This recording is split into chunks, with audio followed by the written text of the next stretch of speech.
My name is Olga Noshin. After 3 years of marriage with Roman, we were driving between seaside cities when my husband missed a turn. He slowed down and made a U-turn in the middle of the road. As he turned, a white Mercedes car came barreling down the highway and struck the side of the Volkswagen. The Volkswagen spun around for what seemed like an eternity. Finally, it stopped. The windows were shattered, and the doors were jammed shut. We climbed out of a broken window. We didn't suffer a scratch, but the car was a crumpled mess. We looked over at the Mercedes. It also was totaled, and the driver was fine. The police arrived and deemed Roman responsible for the accident. "We are going to lose several years of our lives paying for the Mercedes," Roman said. At that moment, I realized that the accident came at a high price. Roman owned minimal insurance, and it wouldn't cover the cost of the expensive car. I walked away from the wrecked cars and into a roadside vineyard. Falling onto my knees, I prayed, "Please help us." The other driver, Musa, was talking sternly to Roman. "Give me all your documents," he said. "Pay me for the car, and I'll give them back to you." Roman handed over his driving license. After the police finished their paperwork, someone came for Musa. We had no way to travel on.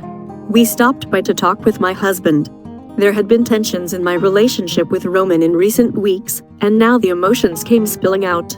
We had been near divorce. We asked each other and God for forgiveness. That night, we slept on the seashore. In the morning, Musa, who had a second car, called and invited us to stay at his house as we sorted out the insurance and other legal paperwork. Musa was surprised to learn that we don't eat meat. His surprise grew when he found out that we don't even drink alcohol. He asked who we were, and we responded that we were Seventh-day Adventists. He told us that he had forced his second wife to have an abortion just a few days before the accident. He thought the accident was God's punishment.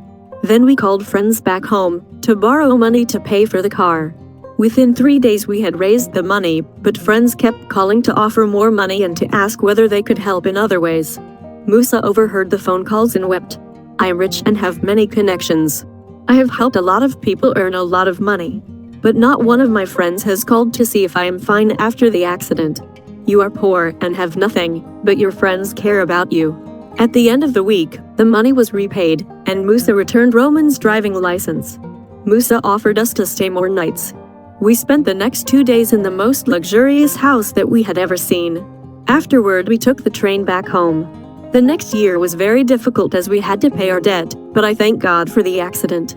It had saved our marriage. As I thanked God, I received a raise at work and Roman got a new job with a higher salary. We were able to repay our debt in only a year.